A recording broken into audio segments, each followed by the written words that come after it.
इल्म में फंस के हम जात को भूल गए। जैसे जैसे जिंदगी का मकसद सिर्फ ये नहीं था कि हम पैसा कमाएं, पैसा बनाएं, बच्चों को पाल लें, पाल करके चले जाएं।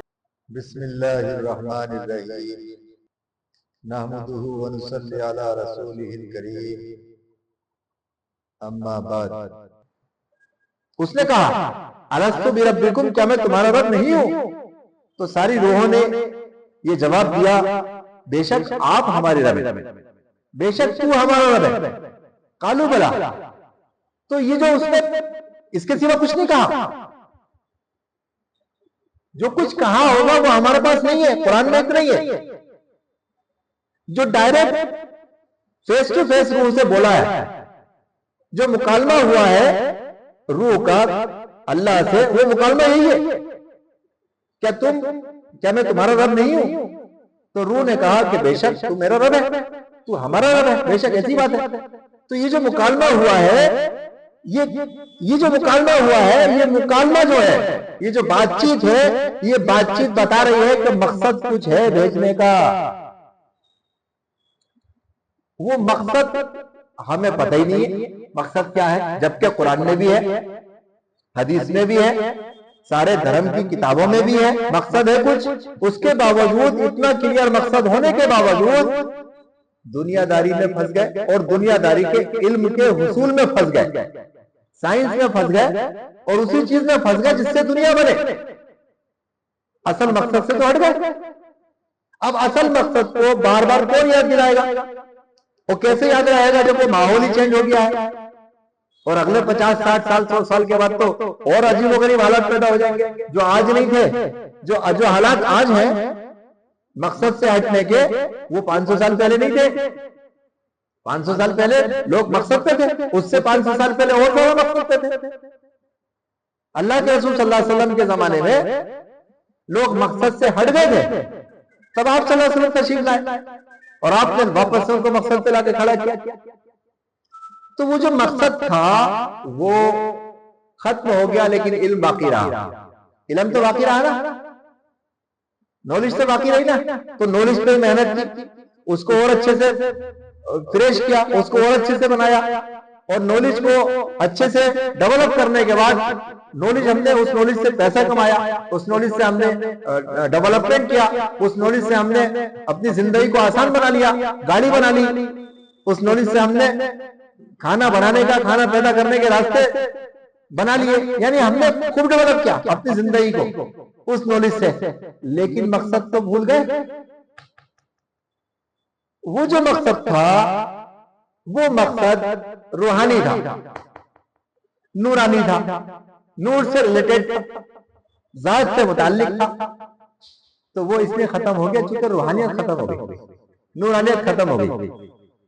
तो नूरानियत बाकी रहे, नूरानियत बाकी रहेगी तो मकसद बाकी रहेगा, नूरानियत बाकी रहे तो मकसद बाकी रहेगा। इसलिए बुजुर्गों ने नूरानी महफिलें शुरू की, नूरानी रूहानी बयानात शुरू किए, महफिल शुरू की, रूहानी मदरसे खोले, नूरानी मदरसे खोले। उन नूरानी मदरसों में क्या काम होता था? उसमें नूर और रूह, बातिन, पाकी, पाकीज़गी, आखिरत, अल्लाह, रसूल, प्यार, मोहब्बत, ईमानदारी, अमानतदारी, इस्लाम, ईमान, ये सारी चीजें, ये सब सारी की सारी चीजें रूहानी चीजें हैं। ये सारी चीजें जो नाम मैंने अभी ली है, दुनियादार आदमी के अंदर नहीं होंगी क्योंकि उसके अंदर रूहानियत नहीं है।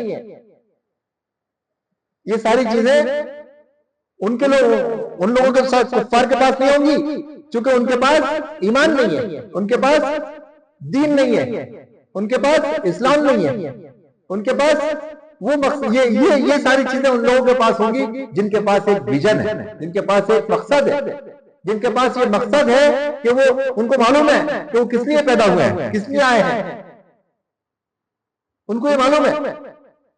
तो ये सारी चीजें सिखाने के लिए, ये सारी चीजें बताने के लिए जिस मदरसे की जरूरत थी या बुजुर्गों ने बनाया, वो खानका है। और उस खानका में हर बुजुर्ग ने अपने अपने हिसाब से अपनी तालीमात को जो उसने सही जाना अपने तजर्बे के हिसाब से उसको फैलाया।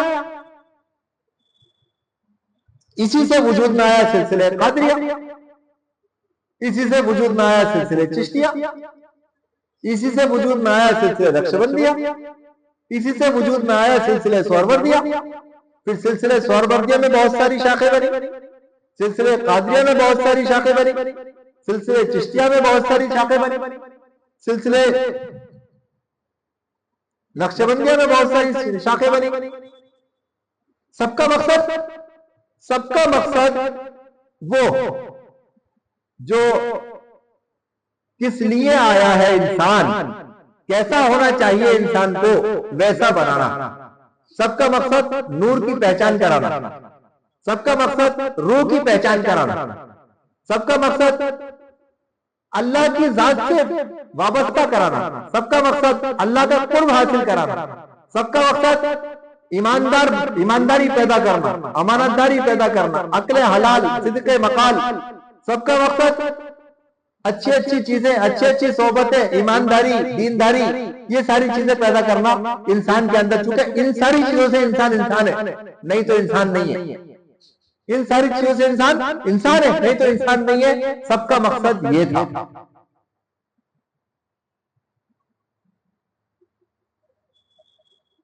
इसलिए तो खुली थी खानका, इसलिए तो बनी थी खानका में लोग।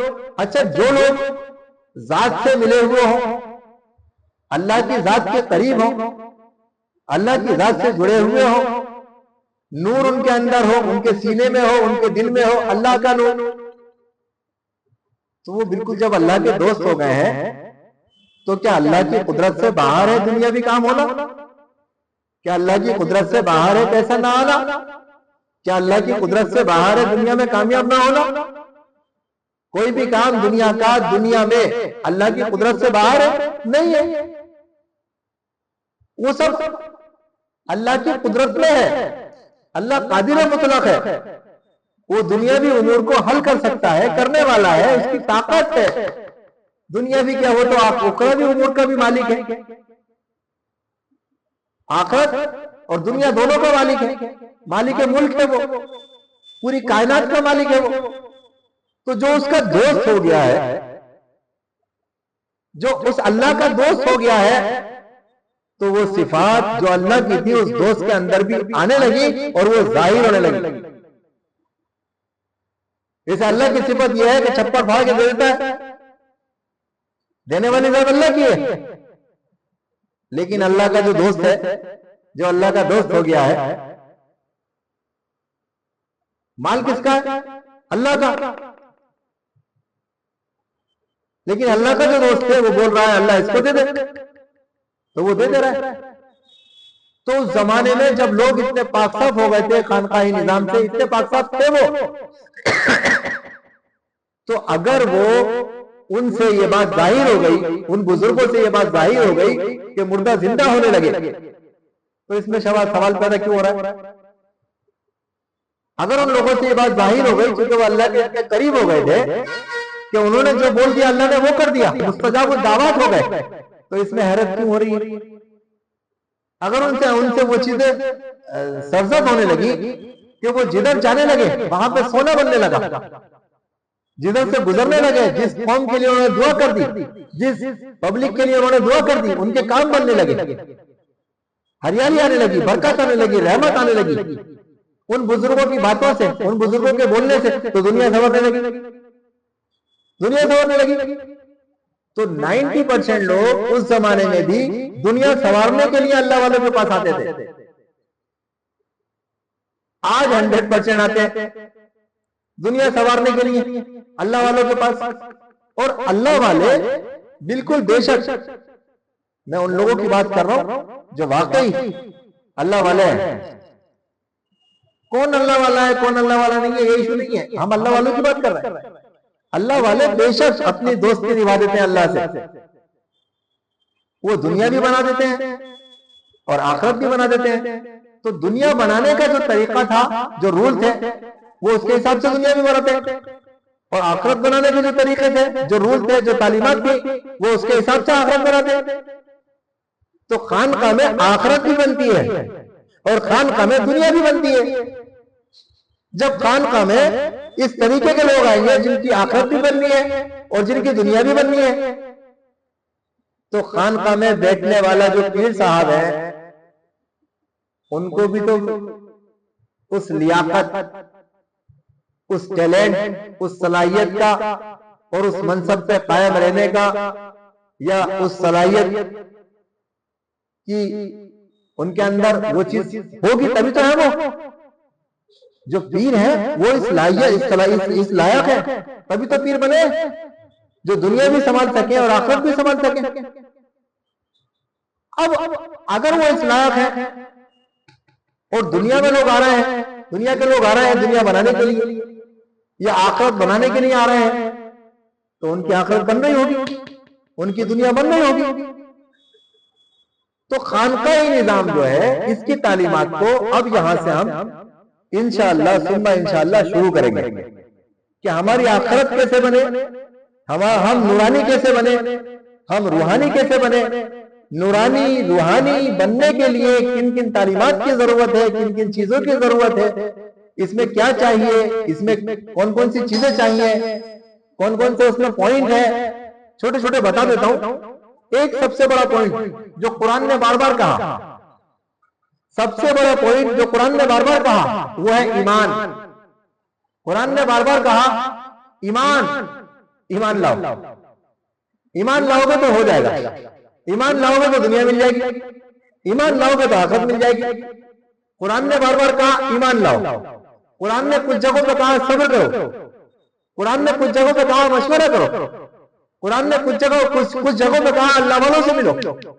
कुरान ने अलग अलग तरीके से जो बातें बोली हैं वो सब की सब भलाई की तो बोली है, कामयाबी की तो बोली है।